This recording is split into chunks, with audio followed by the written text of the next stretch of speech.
Good afternoon. My name is Nicholas Pearson, and I'm here to talk about the plumbing industry and how we are looked upon as we don't read, we don't have any knowledge, or we aren't very knowledgeable skilled trade, which isn't completely true because I went to school for the past couple months of trading, learning about plumbing and all the theories about it. It's a very theory-based skill trade. Some examples as you gotta read your Ontario skilled trade knowledge book, you gotta read your blueprints, you gotta read your code book. You gotta keep up to date with the terms and terminology used in skill trade. So when we hear that people say plumbers are smart, plumbers just do put pipes together, it actually kind of frustrates us because it isn't true whatsoever. You have to work very hard, study very hard, know all your terminology, and do everything possible to keep up to date on what's changing, what's new, what code is still valid, what code isn't valid, and keep on refreshing your knowledge on blueprints. Because blueprints keep on changing the way they're built, the way they're drawn, every single thing is different. So I'm here to talk to you about it. So let's start off with the code book first of all. So when you look at an Ontario code book, it usually consists of its date and year limit. So in this code book, it talks about everything from your wastewater management, your ventilation, so water piping, water styles, water, like how to break water anchors, all those different things. So first of all here, it's written in a very old style type of language because it's around for so long that it hasn't really changed the terminology wise in the code book, but you have to be able to use terminology used today and translate it into terminology used a couple years ago. So right here it says clean out fittings. Every plug, cap, or nut bolt that is intended to be removed from a ferrous fitting shall not be non-ferrous.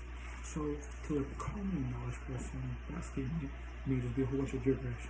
But what it's really trying to say is any nut or bolt that's in a piping system that's part of ferrous metal. So anything that's metal, iron, copper, zinc, aluminum, anything that's metal related, the bolt and nut has to be plastic. The reason why you see this, you read more out, is because metal and metal contact usually causes stripping, breaking, anything like that.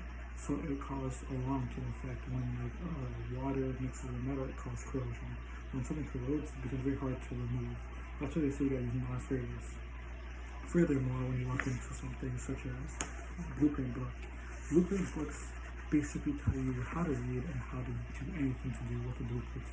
Blueprints are very changed day to day because some blueprints are drawn in isometric, which is this one right here. Some blueprints are drawn in a normal, which is this one right here also.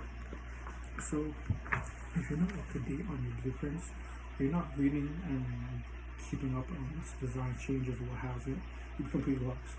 And when you're completely lost in this trade, you're not making money. So in a blueprint, you talk about the different styles, like what symbol means what. If you don't read, how you know what symbol is the cross paths, what symbol is a 90-degree angle, what symbol is a 45 degree.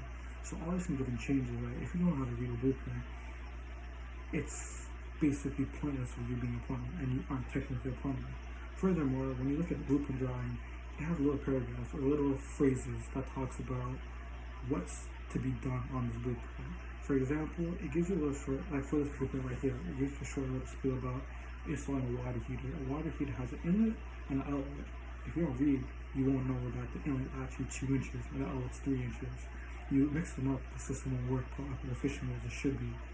And it also talks to you about what type of piping is to be used, non-ferrous to ferrous metals. Also, it talks about how deep down under you have to dig in to put piping in.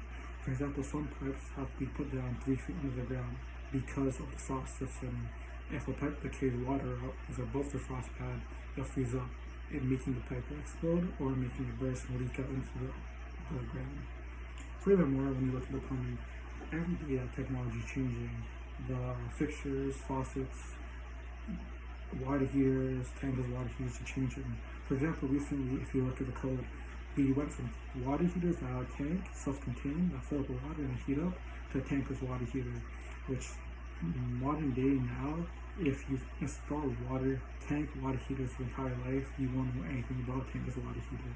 After tankless water heater, every single tankless water heater is manufactured by a different company. And each company has their own way of different water inlets to use, water exits to use, water mixing valves to use.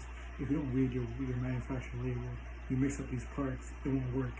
And when it doesn't work, well, you're in a bigger problem there.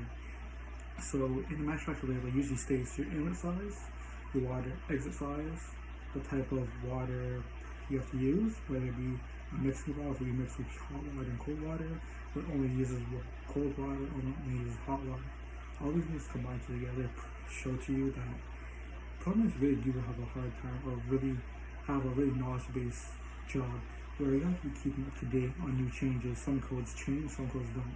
Sometimes blueprints change their design, sometimes blueprints tell you what to do, some people don't.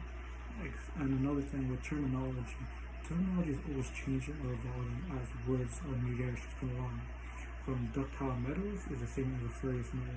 If you both terminologies are used in the code book and both terminologies are used in the blueprint, if you don't know, you don't read about them, you won't know the definition, and you'll be completely confused. So once again, thank you for listening to my little spiel here. So the question still remains, do you believe plumbers don't read?